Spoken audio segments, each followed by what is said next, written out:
that this game has been previewed, has been showcased, I haven't even really seen any human characters like in general. Like it all seems to be like fantastical. Like I saw a giant frog, I saw a giant wolf, I've seen giant humanoid monkey. I've seen a dragon, I've seen everything but a human being generally. Right. So my question is, how do you make a game like this inclusive?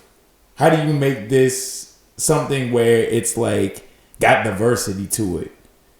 I mean, it's a diverse cast of animals, I guess you could say. Yeah. Now that you explain a little bit, yeah, I'm starting to see what you mean. Because my thing is, like you said, it's a bunch of creatures. You don't get mad. You don't get mad at the inclusivity of characters from Shrek. That's what I'm saying. Or the lack of inclusivity. I guess you could argue the lack. So I got the screen rant. It's mostly about green ogres, so I take issue with that personally. Yeah, same here. Where's the representation of the gingerbread man, Jay? Exactly. There's only one. Right. Gingy ain't got no other brethren to speak of in that movie. Neither does Donkey. Exactly. Neither does Dragon. Come on. They literally had the donkey and the dragon, or donkey and the dragon had to procreate together in order to make more of them. Times is sad out here, man. LATD, what is good, y'all? Once again, we are back with another video. Been a little minute, feels like. But yeah, we're here, as always, give y'all the latest in pop culture or just whatever is on our heart to talk about. And so, we have a little bit of an interesting one today. So, as many of y'all, I'm sure, are aware, Black Myth Wukong, as of the recording of this video, August 20th, 2024.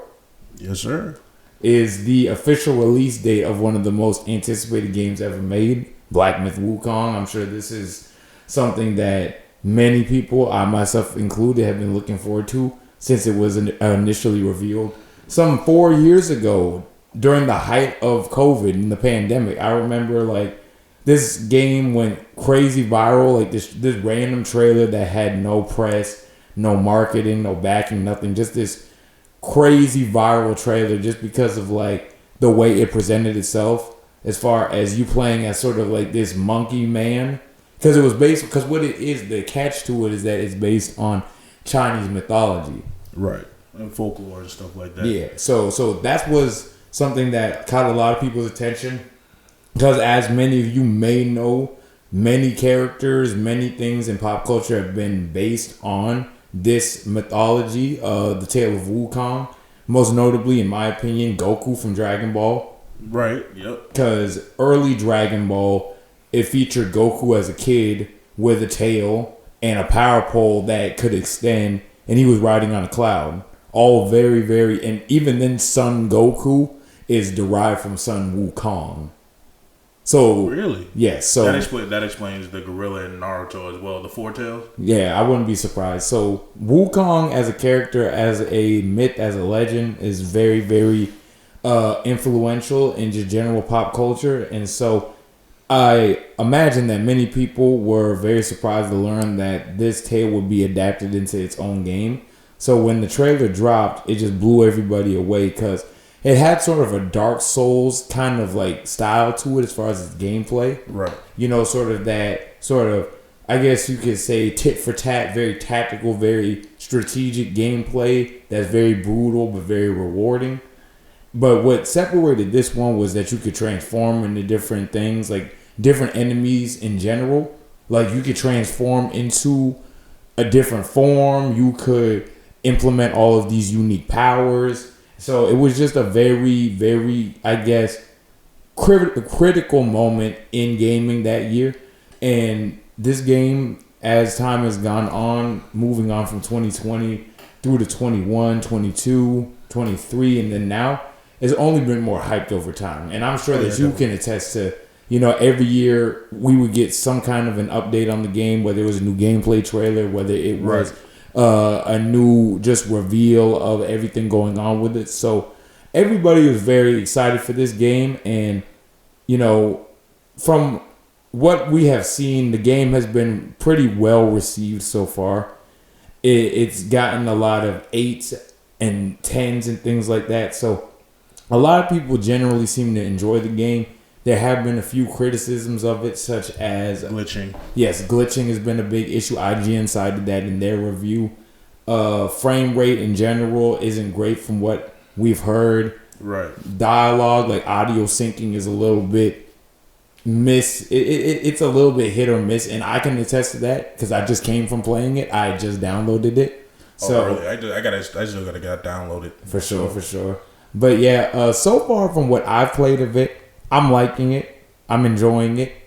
I'm not the biggest Dark Souls fan, but from what I've heard, this game isn't really so much Dark Souls as it is more Bayonetta and Devil May Cry and things like that, which for me, that's a positive because that's the kind of game that I gravitate towards more so when it comes to the action game genre. Right. Like, I'm a big Devil May Cry fan. You are too. Same. So that was definitely a plus when I heard that comparison. But yeah, overall, it hasn't been too much controversy as of yet.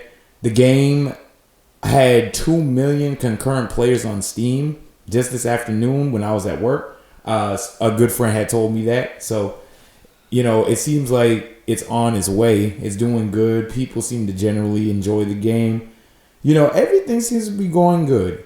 Except for this one complaint that some reviewer, I don't even know her name, Screen Rant, had out with a review citing and gave it a 6 out of 10, saying that Black Myth Wukong, its biggest fault and its biggest and most egregious, I guess you could say, sin or whatever, is that there's a lack of inclusion and equality in gaming, and just in this game in general, I mean. So, Black Myth Wukong, which is based on Chinese mythology, where you play as an actual humanoid monkey. Apparently, there's a problem. There's a lack of diversity, inclusivity, equality. So, DEI monkeys, Jay. What's your thoughts on that? Okay, all right, so what? I said the same thing. So my thing is, how is it going to be a lack of inclusion? Oh, okay, I got the article pulled up. Yeah. And they explain it, so I'll read that off in a second. But how is it going to be a lack of inclusion in a game made about... In a fantastical game. Exactly. With Chinese mythology, yes. Of their own people. Yes, exactly. Like a game made for people that's not American. Yes. And this is a very Chinese rooted game. Of course, and there's no inclusion in that. Yeah. So that's the issue. From what I've seen in this game, I haven't even seen in all the time, because I've been keeping up with this game since when it was first announced back in 2020. Back in 2020, I was 21 in college, and I've been waiting for this game for 4 years, so now at 25, and throughout all of the time that this game has been previewed, has been showcased, I haven't even really seen any human characters in general. It all seems to be fantastical.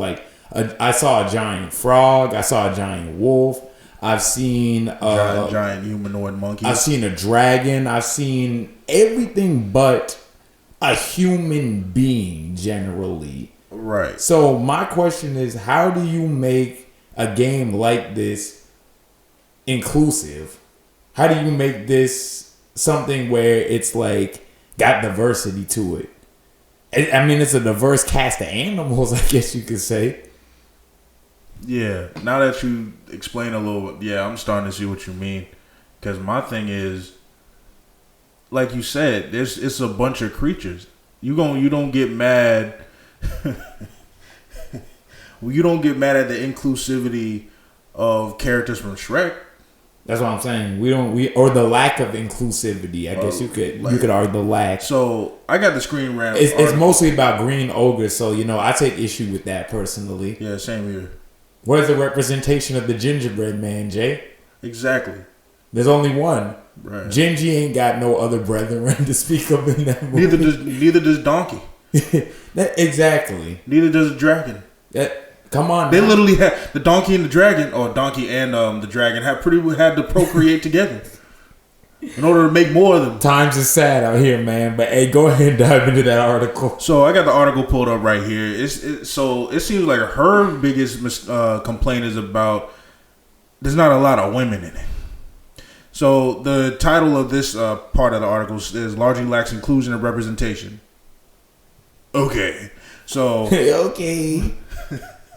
So she says, and I quote, "While my analysis and review of Black Myth Wukong remain focused on gameplay, it's important to mention the controversy surrounding the game studio and the reports of misogyny and sexism from developers."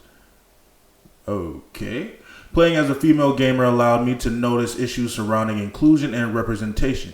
As far as chapters 1 and 2, while characters are clearly fictitious and fantastical creatures." There you go.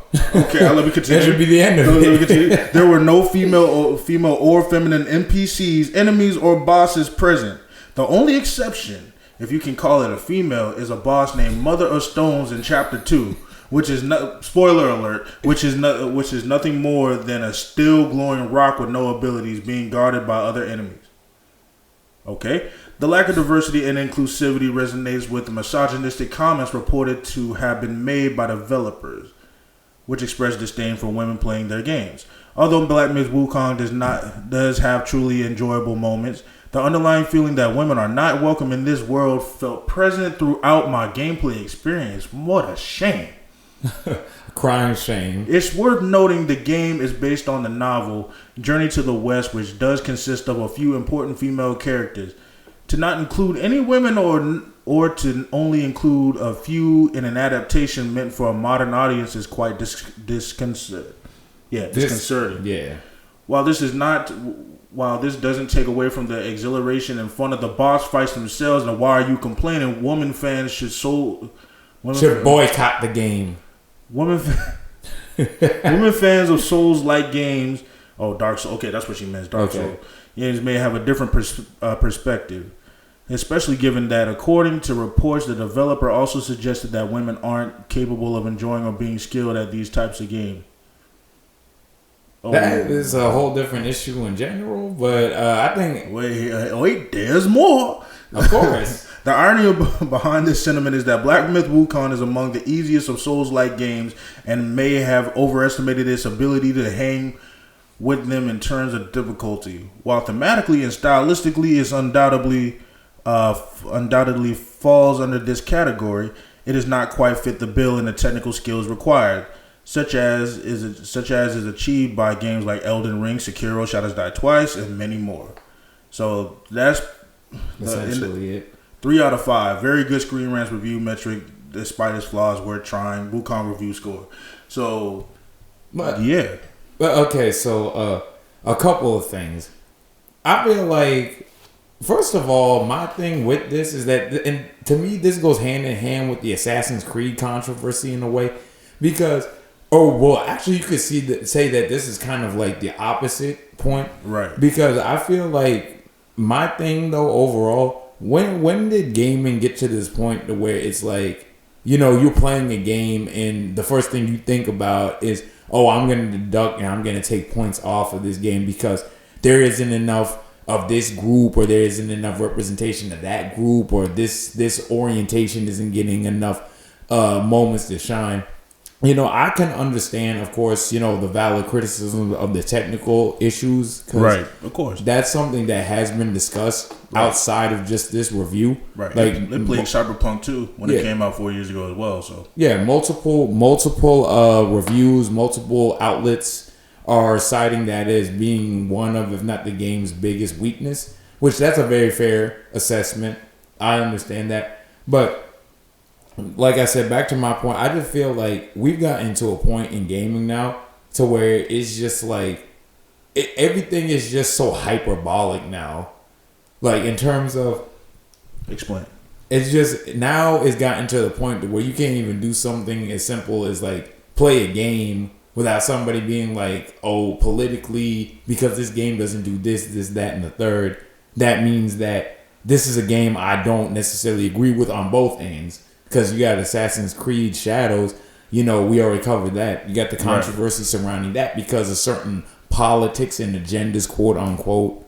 And now you have Black Myth Wukong being attacked by this one reviewer saying that, oh, well, because this game doesn't include certain things, I got to demote it a little bit. I got to give it, a lesser score because of that. Now, keep in mind, we're not trying to bash like women or anything. Of course like that. not. Of course, nothing like that. We ain't about that on this channel. If anything, we love all women. Yes, you know what I'm saying, especially black women.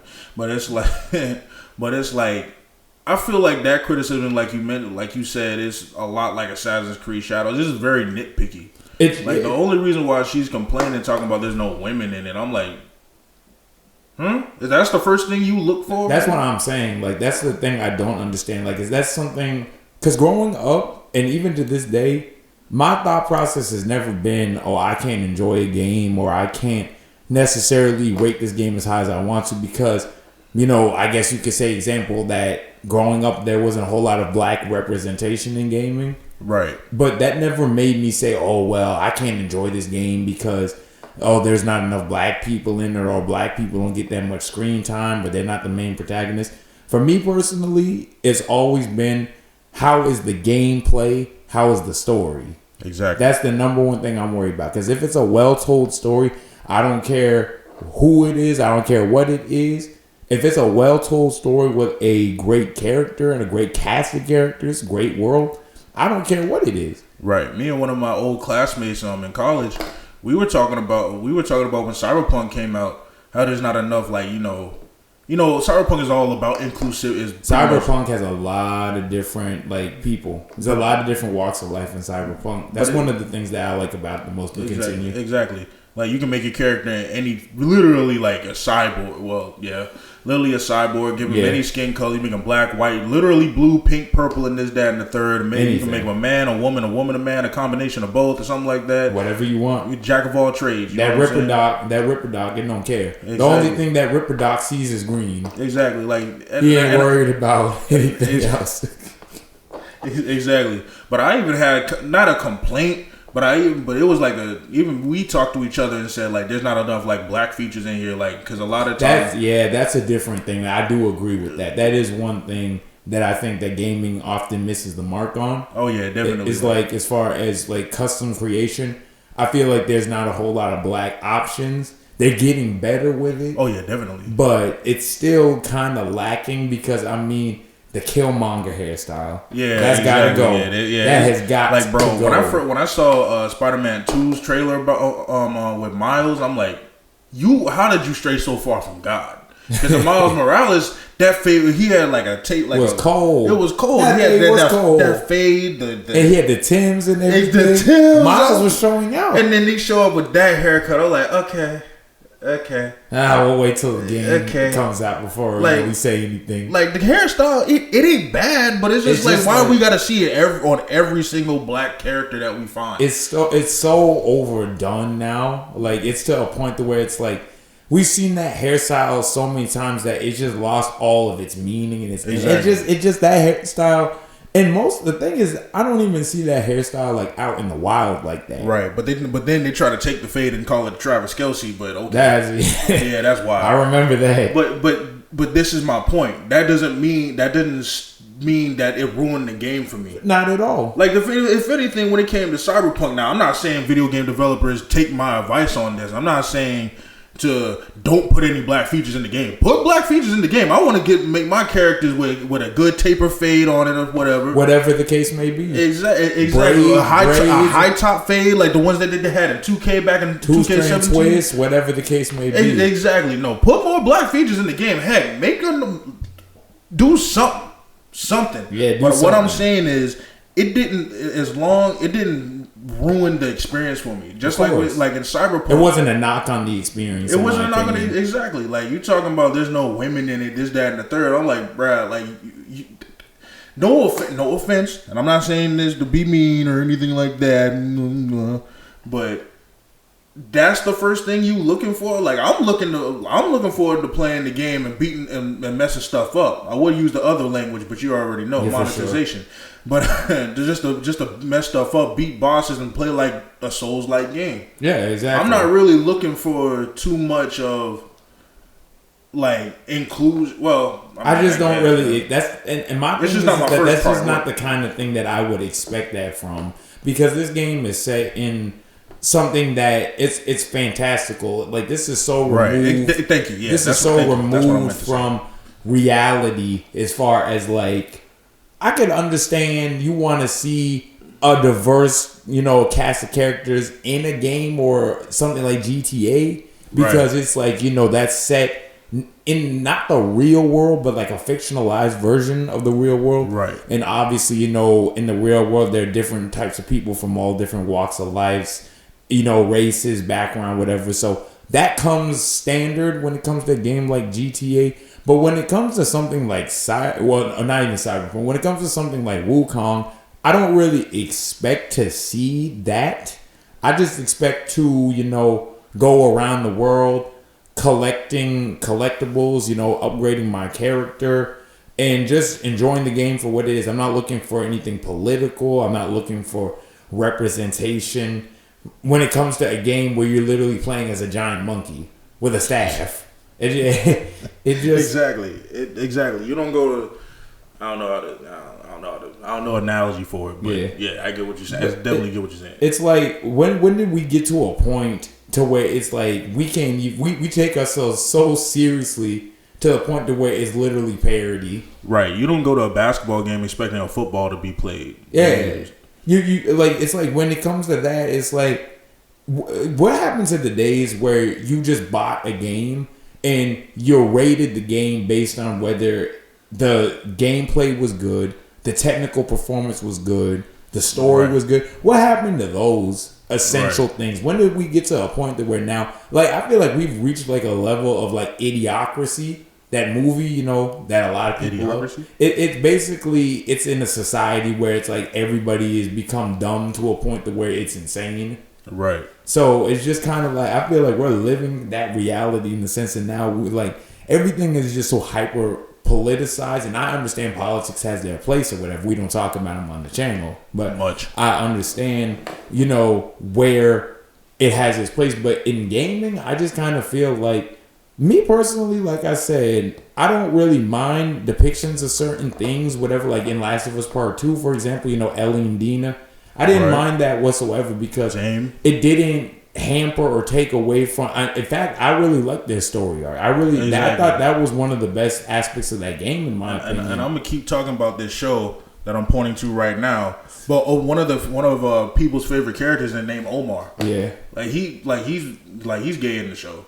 Yeah, you know what I'm saying, and that don't define his character. Yeah, he's still a great character despite what you may think. You know what I'm saying? Yeah, and so for me personally, it's just like same thing with Gus Fring. Yeah, and that's the thing, because you see Gus, he's gay or whatever, but that don't still make Gus not the most intimidating person in the show. Exactly. That doesn't take away from who he is. Gus is still cut your throat in a minute now. Right. Like I said, I got my thoughts on that aside, but at the same time, like I said, it doesn't.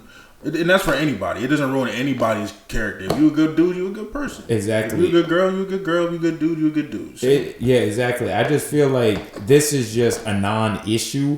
I wouldn't be surprised if this was written specifically to get clicks and engagement. It just because no other person has this issue with this game. No other person, in my opinion, would even think to have this issue in particular. True be told, when you said like it's like the Assassin's Creed Shadow situation, but in reverse. Thinking about it a little bit more, it's kind of exactly like the Assassin's Creed Shadow situation. That's a completely different. I seen, because Gamescom is going around, is happening right now. So we're seeing gameplay trailers and reveals of certain games that have either been announced previously or getting announced. And an Assassin's Creed Shadows gameplay overview was released yesterday. Folks complaining about the same stuff, but I mean, what do we expect at this point? Like what? I don't even care at this point. I mean, I really don't. I want to talk about it, but For sure. We'll get toward y'all see my left hand. I'm gonna just put it like that. That Arthur meme. But yeah, no, I feel like for me personally, when it comes to an enjoyment of a game, it's always been about whether or not the characters are strong, whether they have merit on their own. You know, it's not about what a game depicts. It's about how it's depicted. That part. It's about how it's done. If it's done in a way to where it makes sense in the context of the story, that's fine with me. Cool. I mean, like, even like something like Prototype. Like Prototype 2, you had what was his name? Heller? James Heller. Yeah. He was black, and you know that from what I know, that wasn't necessarily a defining aspect of the game. Same thing with Mark. Exactly. Go ahead. So, you know, that was still a character that a lot of people loved, and it didn't have to do with, because, you know, he's black, that means I have to love him. It's just, he was just a good character. Exactly. You know, same thing with Marcus from Watch Dogs 2. Yeah, same. Exactly. Same with, and this is an old one. This is a throwback. I feel like a lot of people don't even remember this game. Starhawk in 2012. I remember Starhawk. I got Starhawk. I love that game. I still have that game to this day. You know what's crazy? Then most people don't even seem to remember that game. But yeah, that's another one right there. Emmett Graves, black character. Like it kind of, I'm gonna be real. It helps me. Yeah, because you know I get to see more of myself. Yeah, there you go. And that's what I'm saying. I love seeing it, of course, but I'm not going to take away from the game just because it's not there necessarily. Right. Because when I think about Uncharted, which is my second favorite franchise of all time, throughout the entire franchise, there's really only one black character. There's maybe 2 or 3 characters of other ethnicities. It was Tenzin in Uncharted 2. The Uncharted 2 or Uncharted 3? That was Uncharted 2. Tenzin. Okay, so it was really 3? It was Tenzin, Chloe. Yeah, I remember Tenzin. He had that dope jacket. I always wanted that jacket. In the hat. Yeah. It was Tenzin in Uncharted 2, Salim in Uncharted 3. Uncharted 4 was Nadine, and Uncharted Lost Legacy was what's his name? He was like Middle Eastern. I don't know. But funny enough, a lot of people don't remember the fact that Chloe, one of the main protagonists of the franchise, she's Indian. Like she's Indian. So that, I don't think that was an aspect that was really explored until 4. But as far as Uncharted goes, you know, I grew up playing those games religiously. I love those games. Nathan Drake is my favorite video game character of all time. And throughout the entirety of the time I've been playing these games, it never came to mind that, because Nate is not, not even Nate, just in general, it never came to mind that, because there's not a whole lot of black characters in this game, I have to demote it or I have to enjoy it less. I just loved Uncharted because I just loved what it was. Exactly. I love what Naughty Dog did with the characters. I love what Naughty Dog did with the stories. I agree. Everything about Uncharted, I just fell in love with just from the perspective of I'm just a gamer who's just enjoying this game immensely. Oh, by the way, the other character's name in Uncharted Lost Legacy, the villain was named Asav. Okay. Oh, yeah, I remember Asav, yeah. I only played Lost Legacy once, so. Oh. Yeah, so and that was almost 10 years ago in 2017. Yeah, like for me, like I completely agree 100% of what you're saying. Like a character having like some kind of background doesn't really ruin it for me. But I will say it does help for me that the character is like, especially if it's a black character. I haven't played, especially in Naruto. Like y'all already know, if I had to choose the village to be from Naruto, I would be from the Cloud Village because they're the only people with. Well, one, not just because of that. But they were cool. They were super cool, and they're one of the only black people in the game. Yeah. So that's like or show. But yeah, to your point with that, I agree that it definitely doesn't hurt. I love seeing it when it happens, but it's not a make or break situation. I'm not gonna exactly. That's what I'm saying. And another point, Metal Gear Solid is my all-time favorite video game franchise. There are maybe 2 or 3 black people in it that play a major role. But other than that, the cast is largely white. Like there's maybe, like I said, maybe 3 give or take that I can think of. And this is across a 30-year long, because the first one came out in like the 80s and then 5 came out all the way in 2015. So it was like a 30 years of this story being told, and there was like maybe 2 or 3 black people throughout the whole saga, and it's my favorite story in gaming history. Right. Same thing with Metal Gear Rising. There's not a lot of black people in there. Well, I mean, there is one. There's one. Yeah. Guy with the locks. That's right. Yeah. I can't remember what his name was. But there's not a lot of black people in that game either, but still a great game. Still a great game. Ninja Gaiden, another one of my favorite franchises. I never got mad that, and really realistically, what makes sense is Ninja Gaiden. You know, he's Japanese. Ryu's a Japanese protagonist, so it would be mostly rooted in Japanese culture. So it's just like, you know, I just don't see why it is. I would even expect there to be a bunch of inclusivity when you're dealing with that specific culture like that. Right. So for me personally, you know, I just don't feel like it just makes any sense to complain. No, I feel like we should, you know, let them know that this isn't to justify like people's racism and nothing like that or anything like that. I just feel like we should put that out there. Yeah. But we're just saying it helps. Like, for another example I have is crime dramas. Like, I love a lot of crime dramas and everything, but a lot of those characters that are in there are mostly black, and they don't need to be in those types of movies and shows like all the time. Yeah. You know what I'm saying? It would be nice for us to get some diversity when it comes to that. Because you already know when you mention like an environment like the fantastical environment, well, wasn't a good environment for black people, like every one of them. Yeah, exactly. Like I'm not saying that the street environment is all for black people. No, I'm saying like just give us a little bit more multifaceted roles. That would be nice to say or to see. Like Tyler Perry, but with better writing. A lot better writing. Tyler Perry. I don't know what it is with people and still supporting them movies, because that movie, Not Another Church movie, that isn't a Tyler Perry movie, but it might as well have been. Just from seeing the trailer in the movie theater, I was like, "This is is this actually?" You know what's crazy? It had me for a second. For a second, I was like, "Is this another Tyler Perry movie?" Because the thing is with Tyler Perry, like, I'll give him this. I'll say this. I'll give him this. He does represent us well. He doesn't have us all. More or less. Like when he had a lot of stereotypes in there for sure. Right. Madea movies aside, but a lot of his dramas like Divorce in the Black, Mia Culpa. I Can Do Bad All By Myself. I Can Do Bad All By Myself. I said Madea aside. So, Acrimony, Mia Culpa. Divorce in the Black. He represents as well. He always treats like dark skinned men. Like, I would be the ultimate Tyler Perry villain in that case, as like super villains in those shows. But he represents as well, mostly as like, you know, lawyers and billionaires and like people that's not like constantly struggling. You know what I'm saying? Like they try, like Hollywood tries to depict it. So I'll give him that.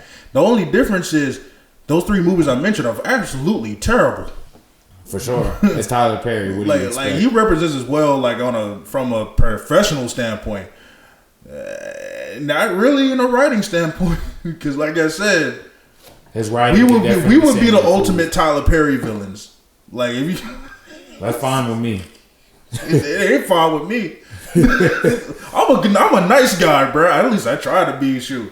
But yeah, that's all I'm saying, bro. That's all I really got on this topic. I mean, so I guess in closing, I'd say it's a non-issue. Judge the game based on whether it performs well, whether its story. I'm not even necessarily looking for a story in this one like that, just because it seems very gameplay driven. It's just a gameplay driven game anyways. If it tells a good story, good. If it doesn't, okay, that's not really the purpose of it anyways. But all in all, judge the game at face value for what it's trying to be, not what you feel like it's supposed to be. Like, exactly. It's a Chinese rooted game, so it's gonna be a mostly Chinese focused sort of narrative / world. Exactly. You know, this is what I expected. Exactly. So I don't have any issue with it. Like I said, I just started playing the game. We'll see what my overall thoughts of it. Maybe we'll give a review once we get done. Same. But for right now, from the very few things that I've experienced with this game, I like it so far. I've enjoyed it so far. And so I'm just gonna go ahead and just form my own opinion. Just see what it is about it I like, I don't like, and just go from there. I don't really have anything else to say about it. Honestly, I'm excited for it. I'm gonna go ahead and play it and download it. Now you'll get a review from us soon. For sure, most definitely. But yeah, no, I'm good, honestly. Shoot, in that case, this has been Jay. This has been Rodney. We're at LATD, man. Y'all look at the details. Peace.